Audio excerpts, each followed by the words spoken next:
This is the Seven Figure Agency Podcast. Discover the strategies and techniques to grow a highly successful and profitable digital marketing agency with your host, Josh Nelson. All right. Hello and welcome. Thank you so much for being on this session today.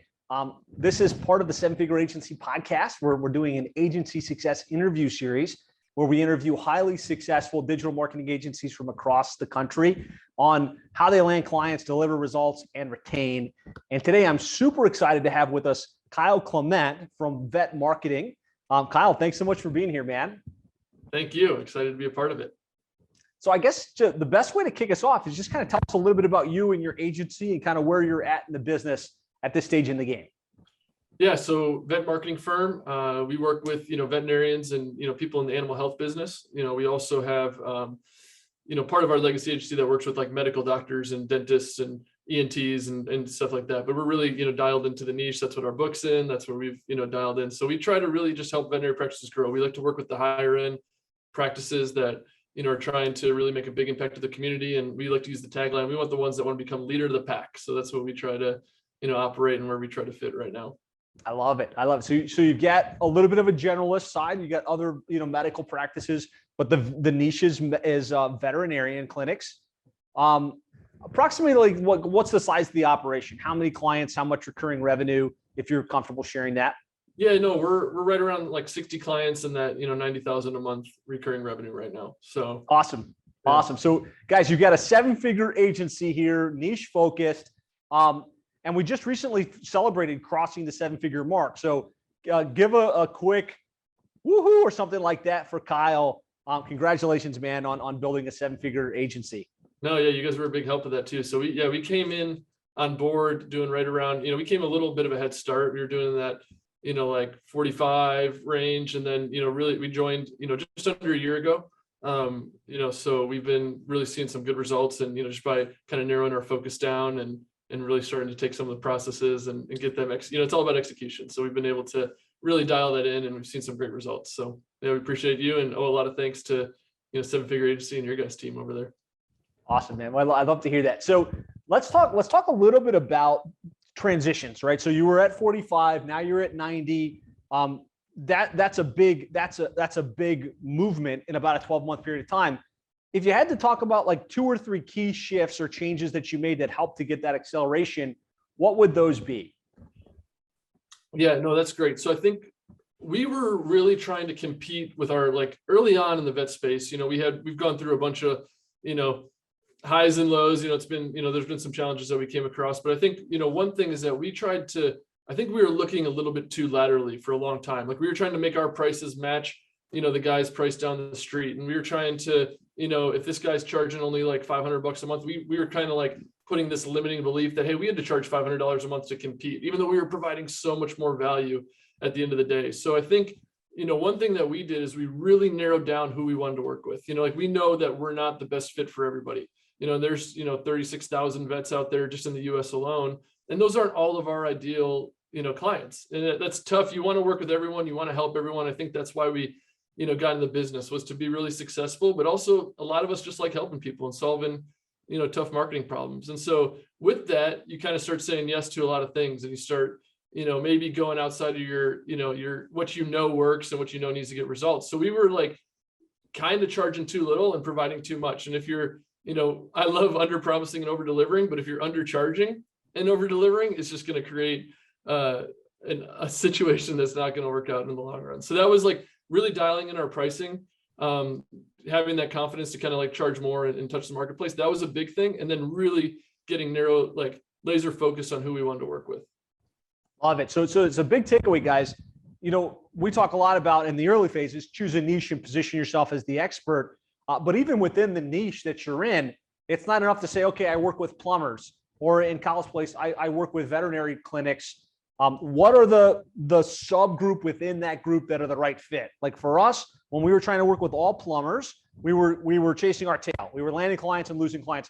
When we got clear on, well, our client is actually $1 million plus plumbing company with at least 5 technicians in the field, then we could charge more. We could, deliver a more comprehensive service and actually have the clients stick. It sounds like that's what I'm hearing from you, is kind of going to getting clear that your market was the upper level veterinary clinics and not every veterinary clinic.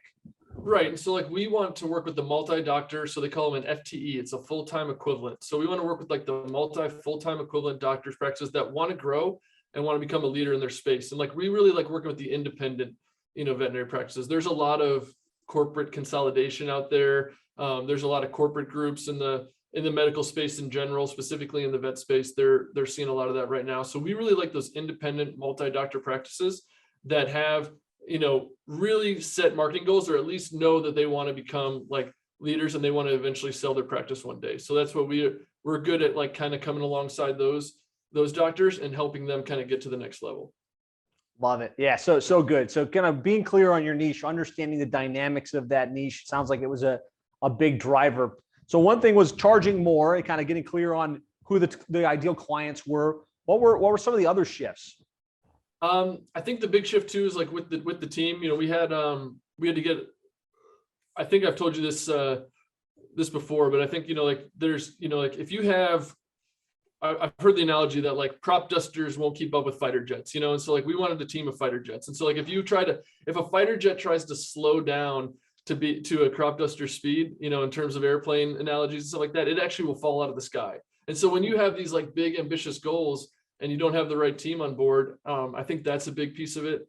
The other thing was like we were just starting to implement traction in high level, and so like that was a huge value that we've had with you guys coaching us and helping us along the way, is getting, like, we haven't fully adopted traction, but I don't, we've taken some of the things that are working for us, and now we're trying to grow a leadership team that we can like help implement the traction process. So that's been really, really helpful. And just like writing out down all of our processes and starting using high level for ourselves. It's hard to sell something if you're not using it yourself. So just getting really good at that. I mean, there's a lot of things, but I think that's the big thing, is getting the right team, charging the right amount, and then getting the technology to help, back it up, and the systems in place too. I love it. Yeah. So getting the team dialed in. What you said there was really powerful around, you used the crop dusters analogy. Like if you want A players, right, get A players and kind of level that up. Don't expect your A players to play equal to the C players, right? Yeah, and I think a lot of people will try to, a lot of people have like, think that 3 C players equals an A. Like if you're paying 3 people at, $18 an hour, that doesn't equal a $60 an hour person. There's just so much knowledge and experience and stuff that comes, and that's the kind of ways to get things off of your plate. I mean, I'm really good at, fighting to see people and seeing people. And so if I can be like focused on that and not focused on putting out the fires and, dealing with the clients, just getting out of that role a little bit, it allows me to focus on what I'm good at and what's going to actually improve the bottom line of the company at the end of the day. I love it. Great stuff. Brian Schwartz, Traction is the book by Gino Wickman that outlines EOS, the Entrepreneur Operating System. And it's really just an operating system to help you build a leadership team, put some consistency and meeting rhythms behind your organization, and get more accelerated growth within your business. It's more of an operations process than anything else. And so that's what he's referring to when he says Traction, the book. Can you talk a little bit about how EOS and implementing that has helped? Yeah, definitely. So, and again, we're still in the process of, we go there on Fridays, and, we've met with the Traction coach, which is huge value to bring to the group. And so the biggest things for us, I think, was like identifying the org chart and kind of like designing values to see like where we're strong and where we're weak. Because I think we kind of know, but when you put it on paper and you kind of have, a lot of us are goal driven and pretty ambitious. So when you actually see like where you need to focus your time, like, hey, how is our, website development process? How's our SEO process? How's our ads process? How's our, email newsletter process? How's our content? And like just being able to assign values to it and get some of our team members to buy in.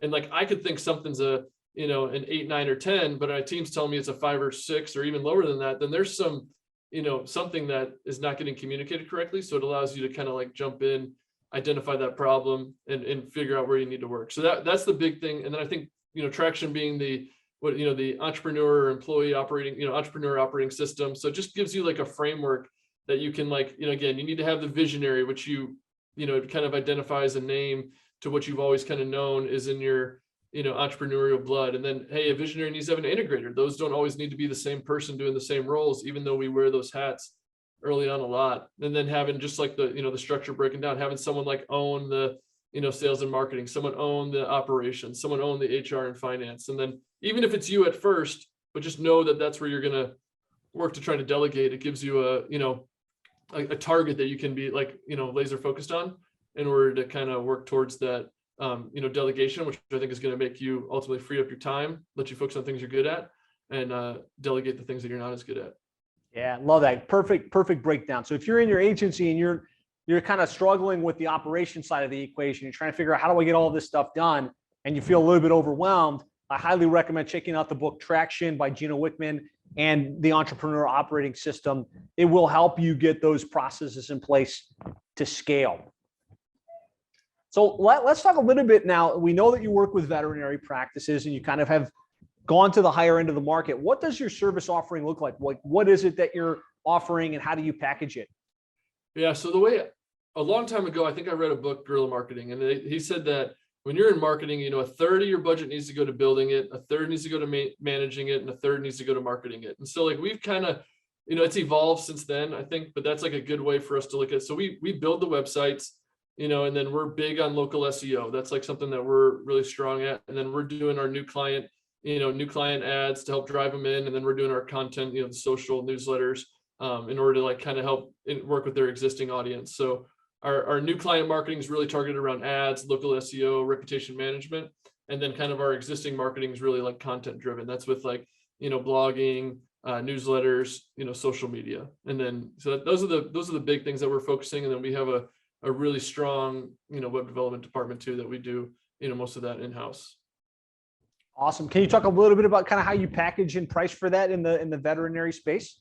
Yeah. So in the veterinary space, and that was a big thing that we did too. Again, before our packages were $750, $1,500 and $2,500, and everyone was just going for the lowest price package. So we kind of realized, what we were offering, and we just made $1,500 a month our lowest package, and we started closing more deals because they were just choosing the lowest package. So we're like, well, let's just offer more value and really break down what we're doing for that $1,500 and go from there. So our $1,500 a month package, that's where we're doing the website for them. We're managing their ads, it's a smaller budget usually at that point that we're managing for them. That's usually in that couple $100 to $1,000 range that they'd be dedicating towards ads at that point. We're doing their reputation management, helping them with that. We're helping them with some content every month, and then we're doing a few social media posts with GMB and Facebook, and helping them. We have a limited amount of posts, and then really each package is just an amplification of that base package. We're doing more content. We're doing additional newsletters, additional blog articles. And then on the top package, that's where we start to get a little more custom now. So our packages were $750, $1,500, $2,500. Now we're trying to be at $1,500, $2,500, $5,000 a month. And that's where we'll work with some of the bigger multi-location practices and try to just group that into a one-time fee, just to keep it, pretty simple and straightforward. Love it, guys. So one takeaway here, as you're listening, try and put this stuff in comments for us, but kind of not being a la carte and all over the place, but having a core. Here's our $1,500 a month thing. We're going to do this, this, and this, and it's included, and kind of leading with that, and making that the baseline just makes your life easier. It makes it more streamlined. It makes it more consistent on the deliverable side of things. Let's shift gears now that everybody understands kind of what it is that you're selling and who you're selling to. And if you have questions, put it in the chat here, guys. Where do you get the clients, right? I know that veterinary clinics is a tough vertical. I know people have tried and failed in this space in the past. Where are you getting the clients, and how are you getting your foot in the door? Yeah, so originally we were doing a lot of speaking engagements. So we were speaking at different groups and, the conventions, and some of, there's in the vet space, there's CE. And so there's different, groups that they'll have meet up and they offer CE credits. And so we would kind of be the practice management portion of that. Well, it kind of in 2020, that really locked down. So it came to almost a screeching halt. And so that was right when we launched our book. And so we have our book funnel now, which, digital DVM, so which is the comprehensive internet marketing guide for veterinarians. So we're doing a free, with your help, the free book funnel that, if they apply, they're a veterinarian or a practice manager, that's going to be someone that we, will promote to and get in the door and do that. So that's been a big help. We're also really big on referrals. We kind of have a culture of referrals. especially veterinarians and doctors. I mean, they all went to school with other veterinarians and doctors. So we try to we're big on incentivizing them for referrals. We're big on incorporating referral language into almost everything that we do. And so we get a lot of referrals, which I think is a compliment to the product that we're offering, the kind of results that we're getting. And then also it's just a testament to coaching them on that topic. We're big on asking for referrals from the beginning. And I think we really go to the next level to try to get those referrals. I love that because it's so hard to get your foot in the door at these practices. You had some speaking opportunities, you landed some clients that way, and you've just created a flywheel, so to speak, where each client can potentially bring you others because they all know other doctors, they all know other veterinarians. That's going to carry so much more weight than they saw a Facebook ad or you dropped a piece of mail in their inbox, even if it was a copy of the book. Can we drill down on that a little bit? Talk a little bit about how you incentivize them and kind of how you tee that up, because I think it's a really powerful practice. Yeah, so we're big about we do the research first. We'll try to find a lot of times people don't, they might forget that they went to school with Dr. Smith or they went to school with Dr. John. And so we'll actually go through their profiles, find their alma maters, do a lot of research on the front end before we're coming. So we're coming prepared and we're saying hey, you went to XYZ, you can find the years and you can dial a lot of that in just from using, LinkedIn Sales Navigator, with a little bit of, searching and using some of these databases out there, you can find a lot of that. And then we're also saying hey, this is what you're paying per month. This is what we'll give you for referrals. So it's we'll give them, we give them $300 off, the first month, and then we'll give them another $200 after they've stayed with us, for 6 months. So they're getting $500, which is a pretty, sizable contribution. And that's a third of their, monthly marketing that they can retain. And then we're also providing an incentive to the person that's getting referred to us. So they feel good because it's hey, because so-and-so referred you to us, you're actually getting, $200 off the first month. And so it's an incentivization for them to, sign up and work with us. So it's doing a lot of research on the referrals up front. And it's going to take you more than just asking one time. I mean, you really have to after you've had great results, after you've had big wins, that's the time to start asking for referrals. And, when they're excited and engaged in what you're doing, that's when you need to have the data ready so that you can then ask, hey, do you know so-and-so, or do you know anybody from this school? Really narrow it down. Don't just ask for a referral to a vet, but say, hey, we want someone who's not in your market, someone who's similar to you that's, doing this. And a lot of times that helps them, sparks their memory if they got writer's block. I love that. What a great insight there, guys. Hopefully you heard this. Whether you're working with veterinary practices, dentists, roofers, plumbing companies, if you do a little more due diligence and you don't just say, hey, we're glad you're winning with our services, anybody you can refer us to, that's usually going to get yeah, I'll think about it. Let me let you know. But what Kyle just said here is he looks up where they went to school. He looks at their mutual connections. And it sounds like maybe even, hey, who do you know from XYZ, veterinary school that might benefit from our services? Yeah, no, exactly. That's a big piece of it. And I think if you're just asking for a referral, it's they're not thinking off the top of the head, but you're saying when you really quantify and narrow it down, it makes it easier for them to those names to kind of, spark in the back of their mind. Love it. Yeah. And, the prerequisite obviously is you provide good service. They're getting results. They're happy with you. And you combine that with an intelligent, proactive approach to request and get referrals. You can have this little self-filling pipeline of, your sales resistance on a referral-based client versus a marketed client. What would you say is, the difference? Oh, I mean, a marketing client is going to take a lot more effort to close that deal. I mean, a referral client, they're coming in warm. They're coming in, we talk about position to buy. I mean, they're already positioned to buy because they, we like to work with people that we know, like, and trust. When you have a colleague, someone that's already worked with you, someone that's already experienced results, providing you that recommendation. I mean, it just works. It's a very warm introduction. And I mean, we have our closing ratio is quadruple compared to what it is for, cold marketing, even with a book that we spent, hours and time and money, a lot of, efforts gone into that book, but the referral tends to work a lot better for us. I love that. So hopefully some good takeaways there for you guys. As it relates to the speaking opportunities, the association, I know the last year or two, it's been tough because of COVID. How do you get into those types of associations? How do you find those types of opportunities? You mentioned continuing education. Can you talk a little bit about how you navigate those types of opportunities?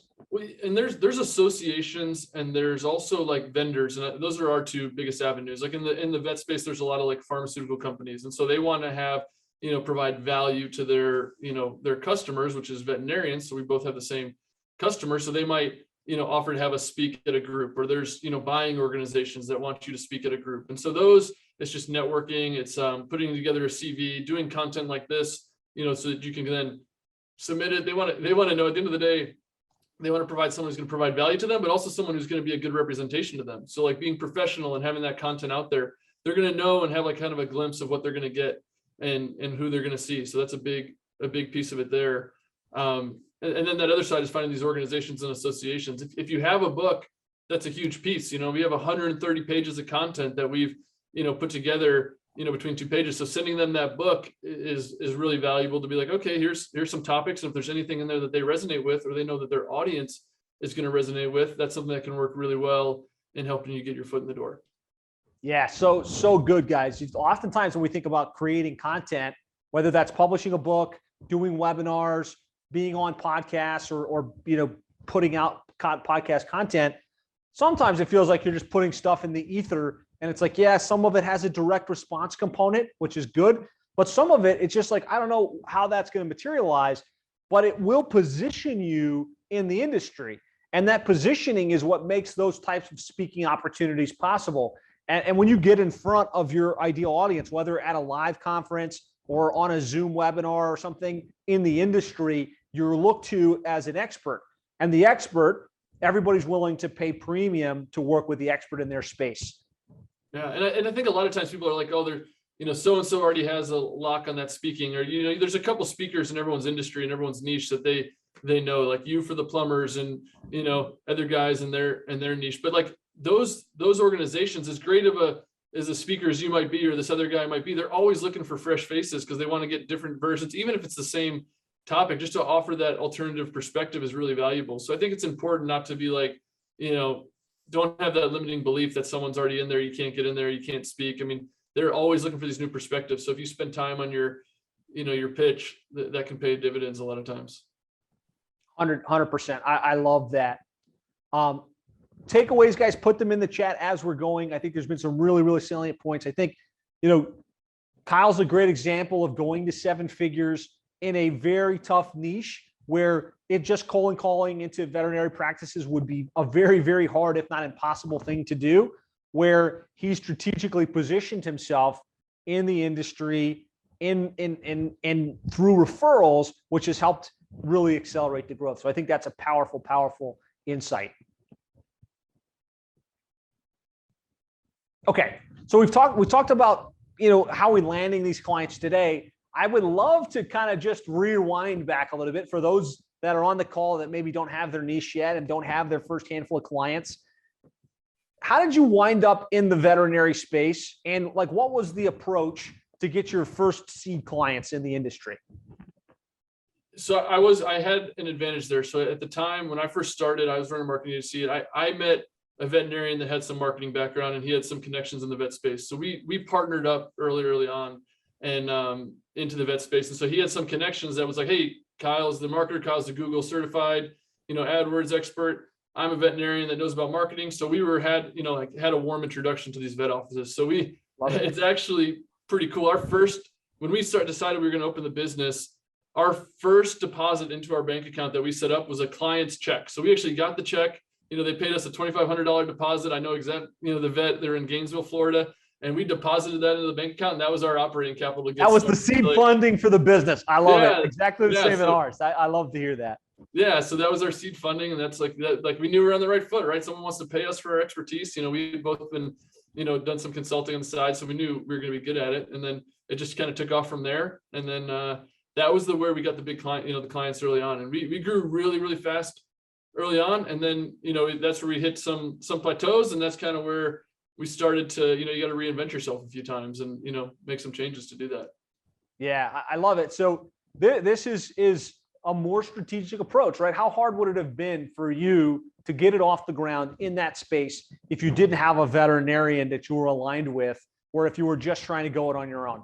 I think it would have been extremely difficult. And I still, we no longer have, the vet as part of the business. I've since had to go out and get veterinarians to like kind of be part of the business. That's expensive, but there's definitely creative ways to do that and get these, experts part of your business. But I think, when someone spent a minimum of 8 years going to school, I mean, there's a level of trust that having those three initials, DVM or, veterinary medical, doctor, like the VMD, there's a certain level of trust that's built when you have that designation, just like a CPA is even more likely to relate to a CPA, a doctor is more likely to relate to a doctor, a dentist more likely to probably relate to a dentist. So that's a big thing in building trust. And it definitely gave us a big advantage having someone who like knows the industry. I mean, we can say we know the industry, but that's someone who's actually like been in the industry, worked in the industry, and, dealt with the exact same pain points that these people that we were trying to market to have dealt with.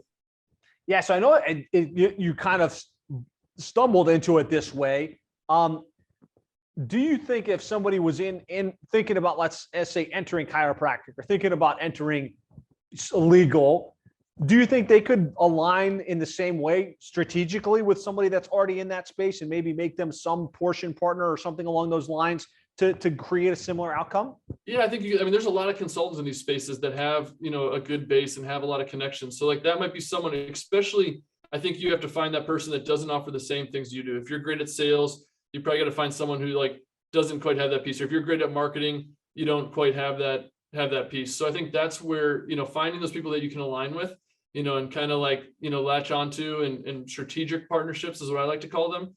Partnerships can be really difficult just to go from cold, but strategic partnerships make a lot of sense where there's a win-win, it's mutually beneficial, and it's something that can help both parties. So I think like there's a lot of opportunities for strategic partnerships with consultants, with other coaches that are specific to that niche, maybe even some vendors and, that have some, footholds in that place. I love it. So I'm a big fan of the path of least resistance, right? So if you're in your agency right now and you're at this place where you've been calling, you've been dropping in, you've been putting out content, and it's just not getting off the ground for you, maybe that's a play. Like maybe find somebody that's already in that space, either selling to that space or actually running a business in that space that you can align with, that can kind of walk you in the door and kind of help you build the authority and build the model. I think that's a great potential outcome. Yeah. You got to fish in waters with fish. Otherwise you're not going to catch anything, So and the 100%. people that have already know those waters, those are going to be the people that you want to be on their boat, not the one with an empty cooler. Yeah. So the other thing you mentioned, I think is pretty interesting is looking at the people already selling in the space. And you mentioned the pharmaceutical companies that are selling the pharmaceuticals to the veterinary clinics and kind of forming relationships with those joint venture opportunities. Can you talk a little bit about that? Yeah. So, if you go to any of these trade shows, you're going to see, the vet one specific, these pharmaceutical companies, their booths, they invest millions of dollars into these booths. They're giving away TVs and iPads. And so they're obviously very, really they have the same aligned interest that you have, right? Trying to, reach these veterinarians. And so if they can provide some value to them, that's something we've done. Like, so we've done branded content for them, like just to kind of get a foot in the door with those guys. Like, hey, here's a piece of content that you can use for your channels of distribution. And then that's a way to get some attribution for your agency and get some authority. Like finding out where these pharmaceutical companies are advertising, because they put, millions and millions of dollars into research to know, what's going to get in front of your target audience. So find some people that have paved the way for you a little bit beforehand, like work smart instead of working hard, and kind of find out where they're advertising and then try to find ways that you can do it at, a little smarter than what they're doing. And that's something that we've done. And then also just networking. It doesn't, networking with these guys at the trade shows and, putting time and, having time on your side, after you've been in the industry for a little while, sticking with it. And, it just adds some longevity. It adds some legitimacy when you're trying to network with these guys. So I think just always keeping an open mind on how you can help these guys. That's how we've done it, at least, is just like providing a ton of value from free consulting as we need to, because it's getting us in the foot in the door with someone who has like very deep attribution channels and distribution channels that we can, kind of piggyback off of. Love it. Super good. Bill's asking, he's got somebody in his industry that wants to like give him business, but he's not currently a client. And he's wondering, like, how would you suggest compensating somebody like that to form a win-win? Yeah, I mean, you got to just, everyone's margins are a little different. So you got to find out what you can afford. We always try to look at it like, hey, if we were to pay our salesperson a commission, this is our sales team right here, right? So this is our, so look at it like a sales rep. If you're not doing it already, one way that I kind of started this early on is I set up, like with our bank account, we had 3 bank accounts. I had my checking account, my savings account, and then I have like a distribution account. And so every time I closed a deal, it's the pay yourself first kind of mentality too, but like I pay myself a commission on these deals. And so like, then you build up and you realize like, hey, how many deals do I need to have in place to kind of, fund? It's very easy to see it, like it's pretty black and white. It doesn't take much accounting to see how much is in that distribution account right there. So that's a way that we kind of work backwards to like, okay, we know we can afford X% to pay these guys. And so like, that's what we offer. And it's just a negotiation. They might say they want more, and then you're going to have to, maybe charge a little bit more or give them some kind of wholesale pricing. It's going to vary based on your margins, but that's a good way to at least start, right? Have a defined percentage. Think of them like your sales team. And so like, hey, I can do 10%. It doesn't have to be 10% ongoing. They're not expecting to be, to do all that work, but I think 10% for, 3 to 6 months, that's a lot of money based on how much you're charging. And that could mean, they could be willing to do it for a lot less. So just having those conversations, it doesn't hurt to ask, right? Knows the second best answer, but they, if they don't agree or like the offer. Yeah. Great answer. Great question too, right? You could potentially be one joint venture away from a 7-figure agency. Yeah. And I can point to a number of examples of members of 7-figure agency who have gone to 7 figures just by aligning with one person or one organization and having that organization plug them in. I've seen financial models compensation wise for joint ventures from nothing because it's just a good, exchange of value, all the way up to as much as 30% of monthly recurring, which I would never recommend. With that said, you want it to be exciting enough for the joint venture that like partner that they would want to plug you in, right? And if they're seeing dollar signs and they're seeing opportunity, don't give away the farm, because 30% basically probably would rob you of all your profitability. But maybe 10, 15%, if that's financially feasible for you based on your margins, would get them excited, right? And they're creating a new stream of revenue while you're creating a stream of revenue. Something to think cautiously about, but can have really, really powerful ramifications. And it's actually a good point. That's actually how I forgot about that, but you just sparked my memory. But that's actually originally with the veterinarian, I was going to just offer him a percentage of every deal. But then we started seeing how many he was referring, how many he had connections to, and it made more sense to make it a more permanent agreement. And, because it was like very win-win for both of us. He offered a skill set, and we were able to tackle it completely. But it started as just going to be a joint venture where I was giving him a percentage of every deal, and that just turned into a full-blown partnership. Awesome. Very cool. Dr. Claudine is asking, the money that you pay yourself first with, what do you do with that money? Just out of curiosity. Well, I mean, for me personally, that's kind of like my bonus, if you like when I pay myself, that's like my commission, since I'm doing a lot of the sales. And so I take a portion of that and I do bonus the team with that. That's kind of how I determine bonuses, based on that distribution account, and then I also just use that to, like, if I want to reinvest back in the company, we're pretty conservative with our company. So that's really like partially part of my salary, part of what we use to reinvest and redistribute as we need and what's going to grow the company. I love it.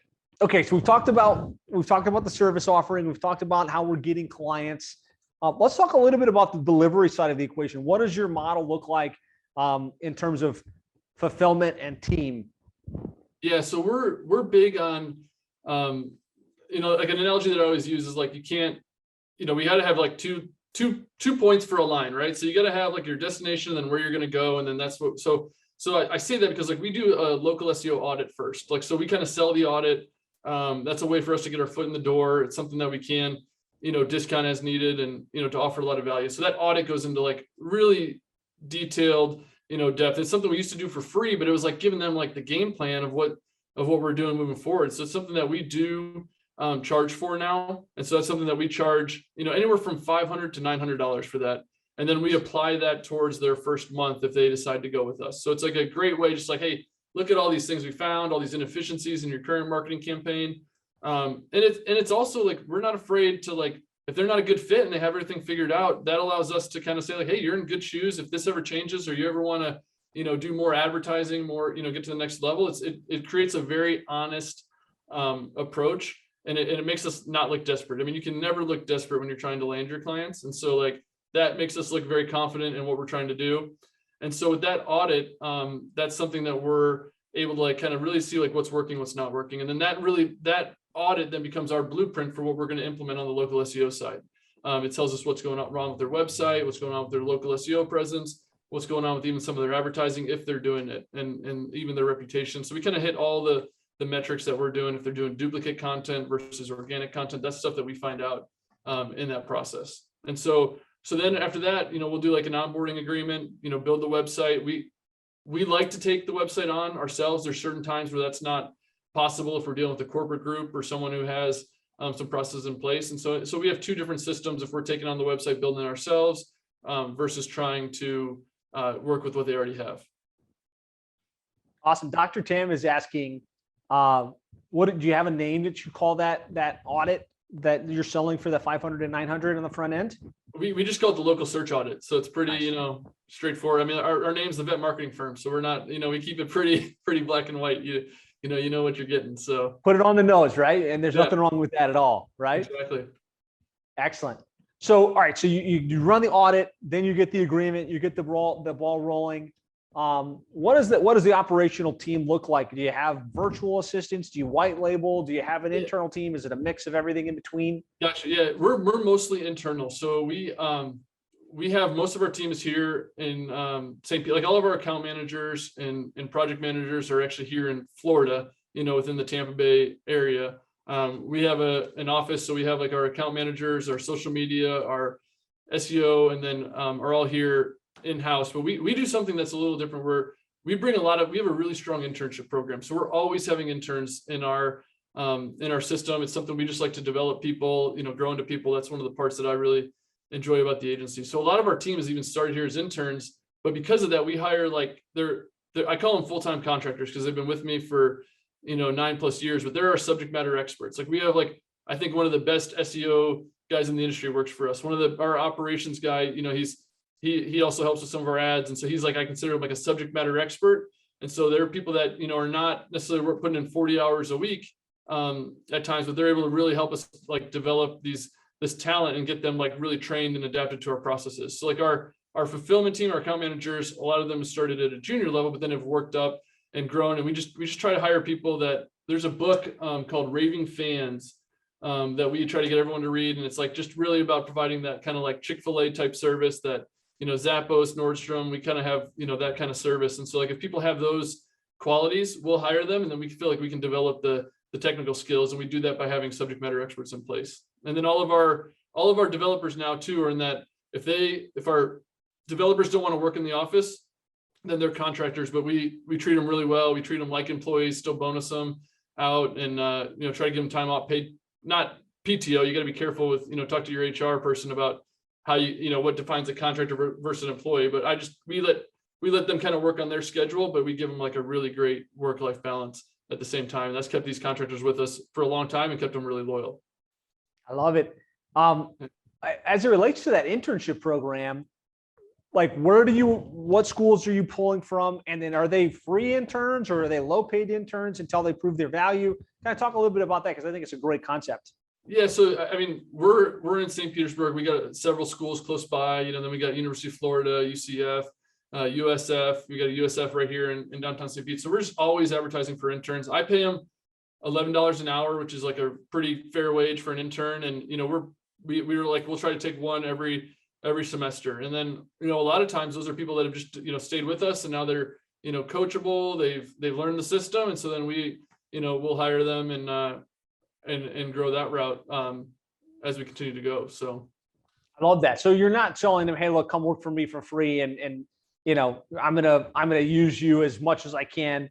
You're paying them like $11 an hour. It's more than they can go make at Starbucks. It's more than they go make, working somewhere else. And you're getting someone that's completely fresh, wanting to prove themselves. And you can really vet like who's high quality, who's not going to be a fit. Probably some of your best talent has through that Yeah, process? like two of our people that came, they were getting ready to they just moved here, they're going to school, they're getting ready to get a job at Chick-fil-A, and I'm friends with the Chick-fil-A owner, so I hope he maybe doesn't hear that, but it's like, hey, if you guys want, we can get you something that's going to give you a little bit more skills if this is the field that you want to stay in. So I think especially if they're majoring in marketing, I mean, we all know that, in school, a lot of times they're not teaching you with like actual real world skills. So that's like how we try to position ourselves and sell ourselves, and, having a great culture to help take them in and grow that makes a big piece of it. So we'll get them on board and, kind of offer them a path where they can really learn some great skills, and then we can train them and teach them and go from there.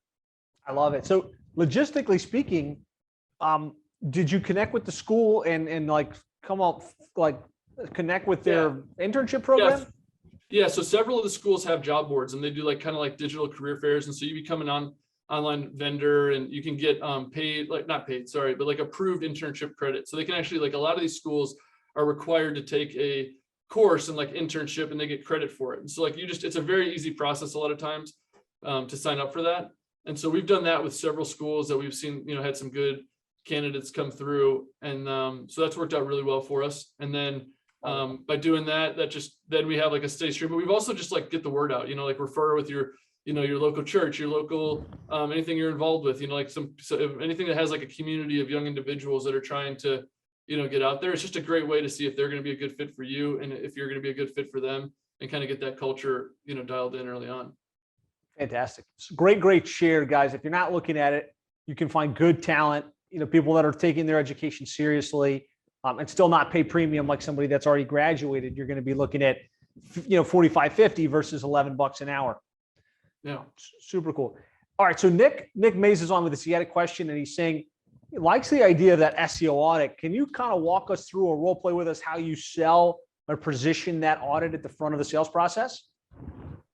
Yeah, I mean, the big thing is like we want to decide if we're a good fit for them and if they're a good fit for us. That's part of it right there. We want to make sure that we don't like to like sell something that we can't deliver on. So we'd rather say no to a client, keep our reputation in the space, than work with somebody that we can't provide like actionable results. And I think that's one of the things that like kind of separates us from a lot of our competitors in the vet space. There's a lot of great partners out there. We've worked with some that will do audits for you. There's like local SEO agencies that you can like white label the audit and then kind of upsell it. We've kind of found out what works for us, but that kind of incorporates the local SEO strategy, the ad strategy, and then really the content strategy. So we're going through and like looking at their Google My Business, seeing what they're doing there. We're going through and looking at their content, what's working there, and then looking at some of their ads, what's working there. So like, again, really what we're trying to like find out is like if there's any inefficiency. If there's just like, we kind of have our best practices in place and the things that we follow on our checklist. And so we're just trying to make sure, hey, this is what we recommend. This is what we would do if we were in your position. And we really try to go through it like we don't upsell it too much. I mean, this is what they should be doing. This is the best practice. And so like, that's something that they could take on and do their own if they want to, but a lot of times it positions you as the expert, as you said, and it's something that allows them to help work with you in the future. So is that sold on a sales call? Like you have an initial call with them and say, hey, this looks great. Here's what our next step would be. We're going to conduct an audit, and we charge $900 for the audit. We're going to do a deep dive, look this, and that, and the other. After that, if it makes sense for us to implement, great. If not, you'll have a clear roadmap and exactly what you need to do. Yeah, it's exactly an easy thing for them to say yes to $900 versus $2,500 a month. Exactly. It's dipping their toe in the water. So we first try to qualify them to make sure that they're going to be a client that's able to kind of fulfill a $1,500 to $5,000 a month retainer service. And then if that's the case, then it's like, hey, before you work with us, let's like go through and prove ourselves. So it's really like proving that you're because like a lot of people have been burned in the SEO space and in the advertising space. So this is a way like, hey, it's a one-time fee. You're going to see how much work, and like that's your chance to really like win them as a long-term client, right? And like, this is what we do. This is how we're doing it. This is the areas that we can help you. And then this is what, again, it's dipping their toe in the water, seeing how you guys operate, quickly you get back to them, how thorough you are. And then that's going to position the pace of how you're going to work with them, moving forward. I love it. And then we'll give a discount towards their work. And, there's been plenty of times where they're really happy with the audit, and they maybe haven't worked with us, but then they come back down the road and it gives us a warm introduction because they realize that the other company is not fulfilling on some of the stuff that we told them to do. So it's a fine line of giving away your services, but there's not a lot of new stuff in the SEO world right now. It's like, it's a lot of it's doing the same thing. It's all about execution. So if you're willing to put yourself out there, it can pay dividends down the road. No doubt. Great share. Darren's asking, do you partner with companies to do your websites, or do you have like an in-house team? It sounds like you've got developers and you do that in-house. Yeah, again, they're contractors that do it in-house for us. If we do have like an overflow agency, if we need to. I think I saw that was, if it's Darren Shaw, we've definitely used his group a lot for, if we get big groups and need to do citations and stuff like that. So, Darren's team's awesome with that side of things. But as far as the website development, we've done that in-house. And again, I used to have developers like full-time on salary. We had one that it's another story for another time, but he gave his like 7-day notice, 5 days before my son was due. And like, this is after we helped him move to another city and stuff like that. So at that point, we kind of decided that if developers don't want to be here in the office, they're going to be, contractors. And we found great developers like all over the US that have worked for us. And so they're contractors, but we still, we work with them so regularly, and we're able to send them so much work and so much project work. They just become very loyal. And so it's in-house, I'd say, because they consider themselves part of the team, but they're still, 1099s in terms of how we pay them. Does that make sense? Yeah, that's perfect. Shifting gears for a minute, we've talked a little bit about sales, we've talked a little bit about marketing, we've talked a little bit about kind of delivery. Let's talk a little bit about retention, right? It's one thing to sell these clients onto these $1,500, $2,500 programs. It's another thing to keep them on and actually have them paying month in and month out. Can you talk a little bit about what you're doing to retain your clients at the highest level? Yeah, a big thing that we're big on, call tracking is like one thing that we're big on results. So like we implement call tracking with our clients. We're using call tracking metrics for that. We get grandfathered. There's a lot of other good providers. That's just one that we've been accustomed to. And then we're big on like tracking our time internally. Like we use harvest time tracking. So everything's like very transparent with what we're doing. And we try to provide that to the client so they know like exactly what's happening each month. And, and so we just try to over communicate with that with them, especially early on. That's one thing that you guys with Seven Figure Agency have really like emphasized the importance of like, hey, those monthly agreements are always, like people, you've seen those people, like those agencies that are like only communicate good news, and like you got to include some of the bad. We're all human, right? We're trying to work through, like these clients aren't perfect if they're coming to you for advertising services. And so we try to communicate the wins and what we're working on. Like, hey, this metric might have dropped, but this is what we're doing to fix it. So I think if you're willing to like address the problem, show the solution, that's a big way to retain some of these big clients, because everything isn't going to be like peachy. They're going to be suspect if like they're just getting these glowing results all the time. And if you're trying to, like, you only got 3 people through the door and you're trying to make it sound like you got a home run when their expectation is 100 people, you're going to look like a doofus, and you're not going to really be able to like, they're going to like implement some bad blood. So I think the more honest you are, the more transparent you are, and the more real you are, I think that just pays, people want that in today's culture, especially in today's marketing environment. There's like a lot of, people that, a lot of imposters, or a lot of people that are just, too busy to really provide the service that this person needs to kind of get to the next level. So we really hold their hand. We give them like, the same access that they'd give their clients. So if a vet's willing to like talk 24/7, then we'll find someone on our team that's willing to talk to him. That usually doesn't happen, but like for the most part, they're going to have access to me, gets to be able to schedule time with me if it comes to that, and just, coach our team to really, communicate with them, over communicate with them and throughout the process. And the reporting is such a big piece of keeping those clients early on. I love it. Yeah, great tips. And I think the one that kind of stood out in the comments here was being transparent, right? Don't always just talk about the good, talk about some of the problems, talk about some of the things you're working on. That builds trust, and it also is authenticity, right? They know that you're actually not trying to put a veil over their eyes, but you're trying to show them like, here's the good, here's the bad, here's what we're working on, and here's what we need to focus on over the next 60 to 90 days. Definitely. Really, really good. Really great stuff. Kyle, this has been great. Guys, we're getting down to the end of the hour. So if you have any specific questions for Kyle while we're still on, put it in the chat. Kyle, as we start to wrap up, what would you say would be like one tip or one salient piece of wisdom you could share with that agency owner that's just trying to get to the next level, kind of get to that next rung? Well, I think you need to have you need to work really, really hard and really smart, but you need to have like a long-term philosophy. Like if you're doing this for the short term and get rich quick, there's a lot of competition, and I think that's going to get snuffed out really, really quickly. But you just like, make small, like small gains turn into big gains, right? So like set those, like baby steps turn into walking, and walking turns into running. So like just kind of keep down the path and write your goals down, have crystal clear goals, and like really try to provide a ton of value. I saw a quote, like what would it take? What was the one thing that would keep your client, to refer you 10 people? Like do that one thing, And so like I saw that quote the other day, and it's like, that's a great, thought. Like what is the thing? Like what's the pain point that your clients have, and where can you provide the most value? Like do that thing for them. And so like early on, I think you just got to get them, like you got to stick to what you're good at, and then, find partners, find, resources that are going to help you do the things that you're not good at, and try to get that off your plate as soon as possible. I think there's a lot of things that I had taken off my plate earlier on, so be conservative, save as much money as possible so that you can get those things off your plate earlier. The more leverage you are, the tougher it is to do that. Love it. Great tips. There's a couple questions here. I want to make sure I don't leave anybody behind. Dr. Claudine, I'm sorry if you asked a question we didn't see in here. Cynthia's asking, do you provide a referral fee once the referral confirms or when they send the lead? That's a solid question. Yeah, so that's what I was saying. Like we'll do a two-part. If they just send the lead, we'll pay them for that. So there's times, if the lead's qualified and we have a phone call, we'll give them $200 just for sending us a lead. Because like, so that's a lead payment, not if they become a client. That's like, then we'll do like, then we'll do like the additional $300 if they become a client, or some variation of that.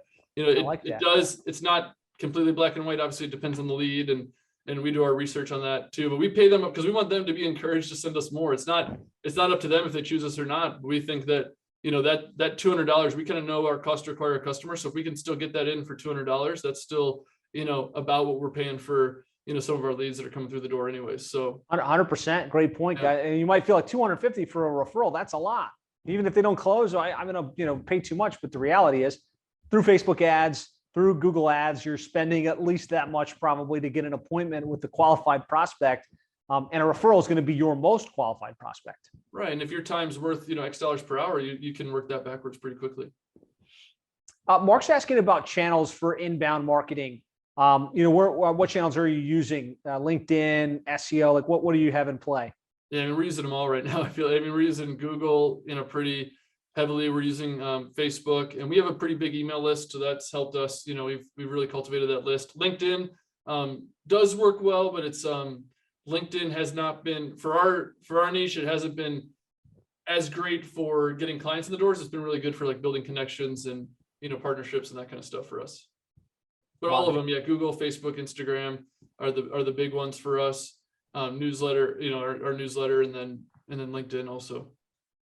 Perfect. In terms of the on your website, you're offering a free audit, Coach Tam says. How's that different than the audit that they get when they pay the $900? Yeah, so like the free audit is just like what we can do, and then that's the upsell to the local search audit. So the free audit is just like, hey, what you're doing, that's just like a competitor report. Something that we're just saying like, hey, here's what you can be doing. This is if you want to like really implement those strategies and take to the next level. So that's just doing like the basic ones that are free out there: Google page speed, competitor report, citation report, some of those kind of link building, basically that kind of stuff. Excellent. Well, great stuff. This has been awesome. Kyle, congratulations on your success. Thanks for coming on here and sharing your wisdom with the group. Guys, be sure to reach out to Kyle. Thank him for his nuggets. Thank him for what he shared. If you're in the Facebook group or you're in the program, post a couple of your takeaways, a couple of the things that you got that really resonated and made sense for you. Kyle, anything you want to say as we wrap things up today? No, this has been great. I think it's a great space, especially if you like helping people and like, solving complex marketing problems. Every day is kind of new. Every day is, exciting. So I really enjoy. I think you got to get around, people that can help you. That's one thing that, the earlier you can get around people that are going to hold you accountable and, push you to the next level, I think the quicker you're going to see really great results. So I'm thankful to be a part of, this group, thankful for the opportunity. And I think there's a lot of success to be had out there. 100%. Well, Kyle, thanks again. It was an honor. I really appreciate you sharing. Those of you on with us live, have an amazing Thanksgiving. Have a great weekend. Be sure to tune in for future interviews of successful digital marketing agencies. And we'll talk to you all again soon. All right. Thank you. Thanks a lot, Kyle. All right. Have a good one.